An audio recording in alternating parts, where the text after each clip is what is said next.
Each year in the United States, thousands of major crimes go unsolved.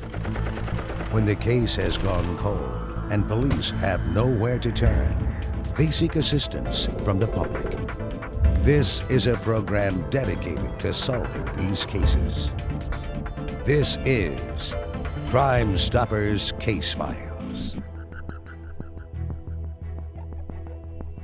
Good evening, and thank you for joining us for another Northeast Ohio edition of Crime Stoppers Case Files. I'm Bob France. There are over 1,400 Crime Stoppers organizations operating around the world, and these organizations are empowering citizens like you to become directly and anonymously involved in fighting crime in our communities. We see the positive impact of this every day in Northeast Ohio.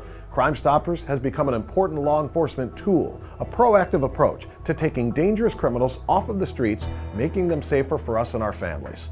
Each week on this television program, we'll share facts with you from unsolved cases, and you'll have an opportunity to submit information that may help investigators, possibly earning yourself a cash reward in the process without ever having to give your name.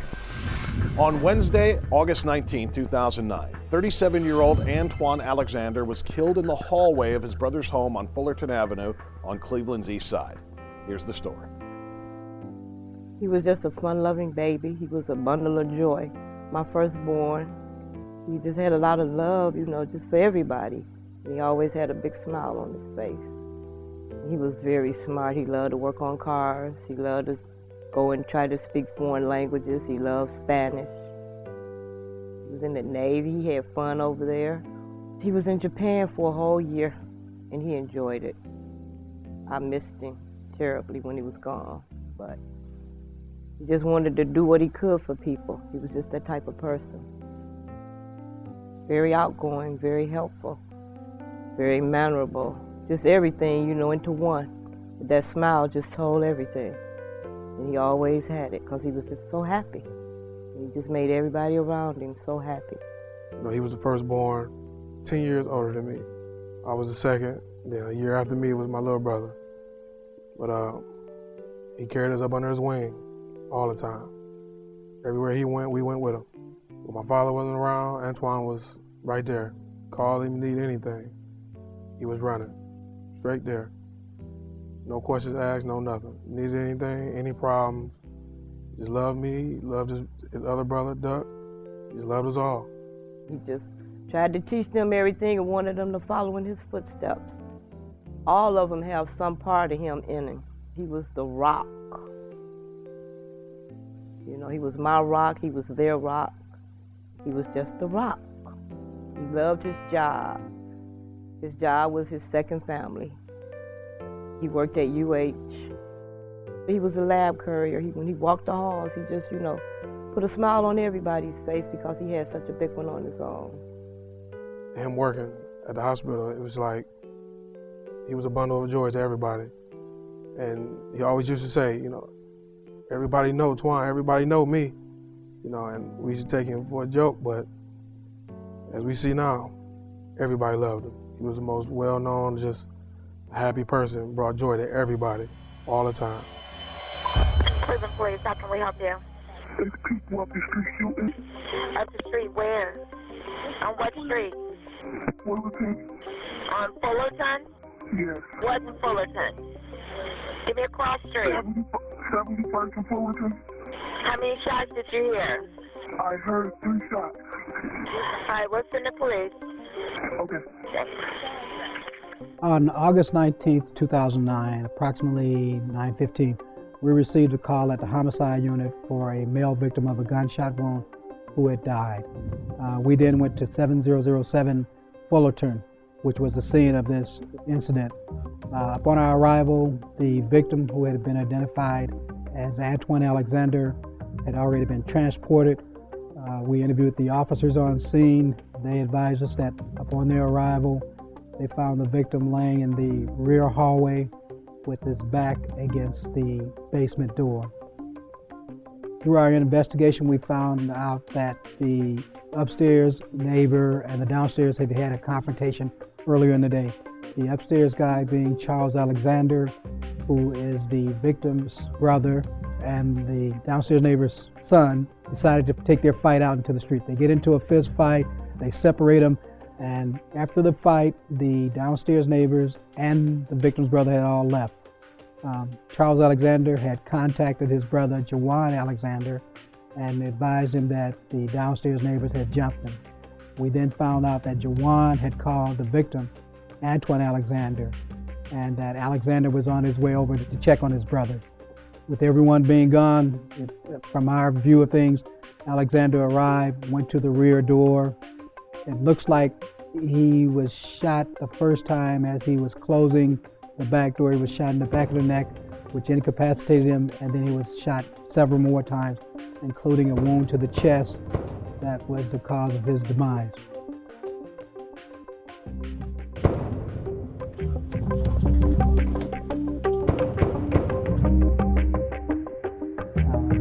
No suspects, no vehicles. We canvassed the neighborhood. The shots were heard. No one was heard leaving the scene, either running or by vehicle. Now at this point, we've got a homicide with no suspects. It was my birthday. I want to go out and have a good time. Meet up with my brothers and have a good time. Me to go in there and see him like that, birthday I'll never forget. It just happened. Why him? He never hurt anybody. You know, I didn't know anybody had anything against him or anything. I don't know who would do this to him. We'll be right back with more on the murder of Antoine Alexander right after this.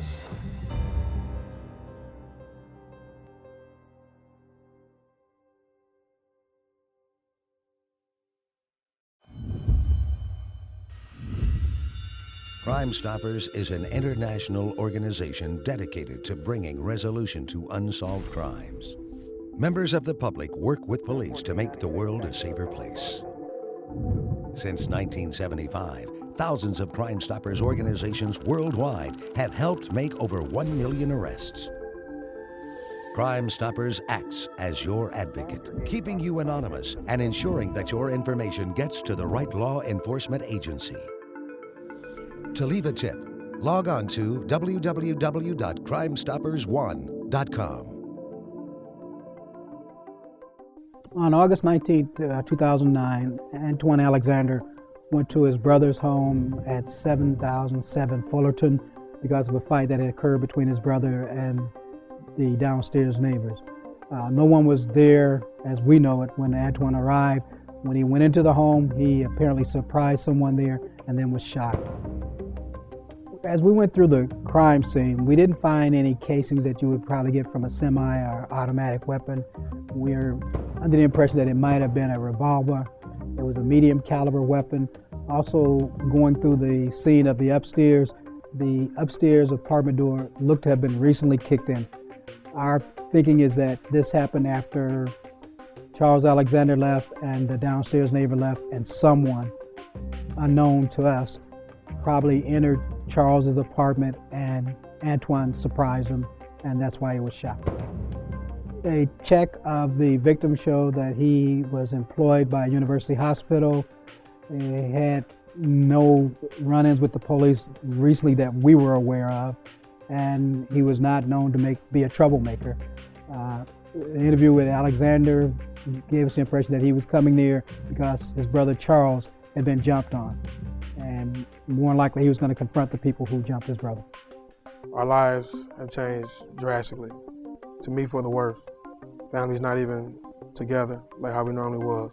Antoine was like the glue, he was the gel. He kept everybody intact, he kept the house in order. Not ever gonna be like that again. If anybody know anything, I mean anything, no matter how little they might think it is, it might be the answer to my prayers. Just whatever, how small you think it is, just call Crime Stoppers and just let them know. Anybody have any ideas, anything they might have seen, anything that they think they might have seen, call. We need something. We have nothing right now. We need something. We need it like right now.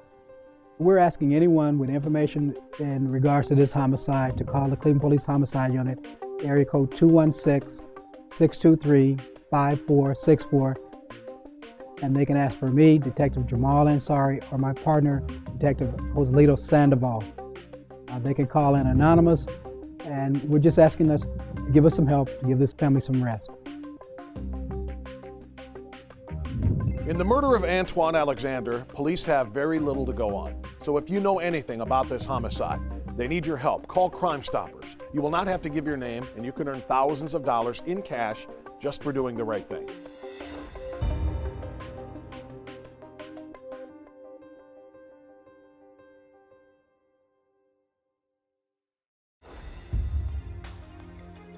Welcome back as we continue with Crime Stoppers Case Files. Iverson Wilson was a 32-year-old security guard who never missed a day of work in 11 years. On July 26th of last year, he was shot in the back in an apparent robbery. Here's the case. Iverson was a good kid, always happy, laughed all the time, very cheerful. I had no problems with him at all, none, no problems. He didn't need a gang of guys to be around him. He was a real man. He stood on his own 2 feet. He made his own money. He bought his own cars. He bought his own clothes. He worked his own job. Iverson worked 11 years as a security guard and never missed a day. He went to work every day, came home, and he would be in the house. He was a loner. He stayed to himself. He was by himself. He stayed away from all trouble. He always looked out for me. All you had to do is really just ask him for anything. If he got it, he'd give it. He would always, wash my car for me. He just loved it. And he would always want to take it around the block and come right back. It was just something that he enjoyed. He worked on his own car. Something went wrong, he taught himself. He was brought up right. He went to church. He got baptized. If he knew that trouble was coming his way, he wouldn't be there. This is something that just snuck up on him. It's a hurtful feeling to have to go through life knowing that someone hated your brother that much to take his life. Taking him away was like taking a part of me away. 911, you need police, fire, and ambulance. I don't know, police. It's a dead body laying down here on 109th and St. Clair, right on the corner. It's between these 2 apartment buildings. He's down at 9th and St. Clair? Correct. And it don't look like they sleep. It look like they dead. Ain't got no shirt on, and he look young. Did you hear any shooting? I didn't hear anything. All right, we'll get somebody there as soon as we can. Okay. Bye. The murder of Iverson Wilson occurred on July 26, 2009 at approximately 1:15 in the morning. Mr. Wilson had been visiting a friend earlier that evening. For a reason unknown, he stopped in the area of 109 and St. Clair Avenue. He possibly had been on Navarre Court where someone had attempted to rob him and he tried to run. Whoever he was fighting with, they took his shirt, he came out his shirt, and they shot my little brother in the back. His body was discovered between the buildings at 620 East 109th and 616. Wilson had suffered 1 gunshot wound to the right rear back. We also found that his vehicle had later on been seen approximately 10 hours after the shooting, being driven by a black male, approximately 5'5" to 5'10", medium complexion, wearing a white t-shirt, blue jeans, wheat-colored Timberland boots, and a baseball cap with a Cincinnati C on it. The male that was seen inside the vehicle searching it and trying to make sure that witnesses did not see his face. The male exited the vehicle and walked north on 108 and has not been seen since. I just couldn't believe it. And I went to identify my son, and it was a shock. And when I went to that coroner's office and saw my little brother laying there, it just blew me away. I didn't know what to do. I basically just broke down just right there.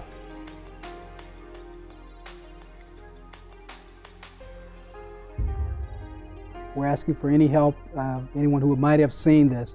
Again, we've got a person who commits a homicide almost 11 hours earlier and he still has the person's car. And this all is within a 2-block radius of each other, where we found the body and where we found his vehicle. We'll be right back with more on the murder of Iverson Wilson right after this.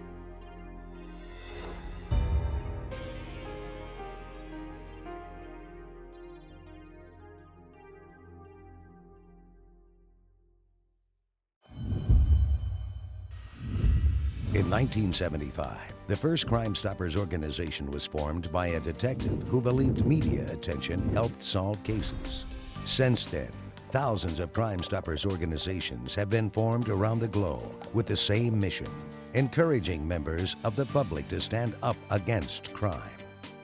Every 14 minutes, Crime Stoppers help solve a crime somewhere in the world. Get involved.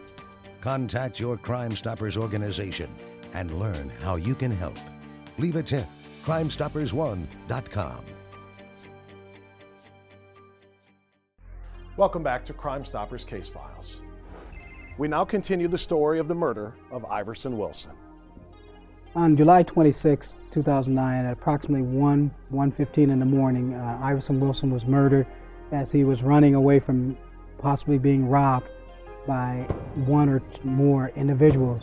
Wilson was shot in the right rear back as he tried to escape. His body was discovered at approximately 12:30 later on that day. His vehicle was found on 108 just south of St. Clair. The weapon used to murder Mr. Wilson was probably a medium caliber, possibly a revolver.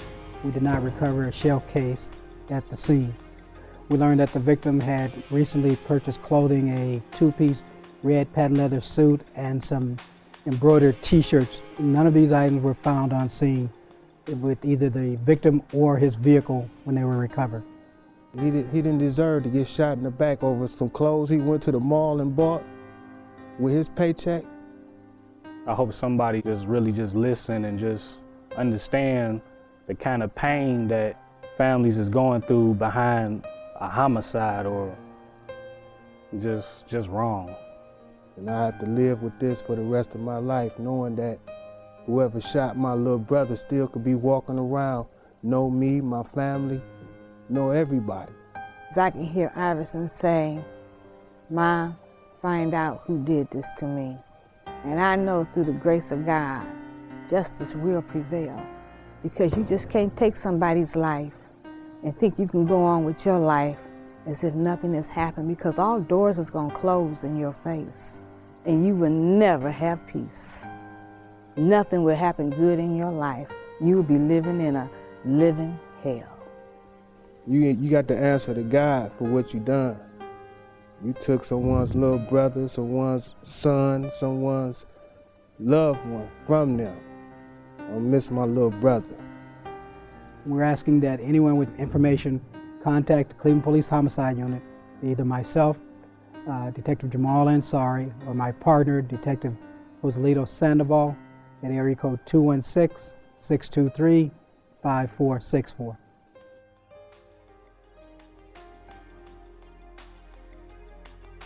Iverson Wilson worked hard for what he had, and he never hurt anyone. Unfortunately, someone decided to take his life and did so like a coward, shooting him in the back. And for what? A bag of clothes? A car for the night? Our mission is to stop crimes like this from happening, and the first step is to lock up whoever commits this kind of murder. If you know anything about the murder of Iverson Wilson, please call Crime Stoppers today. Your tip could earn you $2,000, and you'll be making our community safer.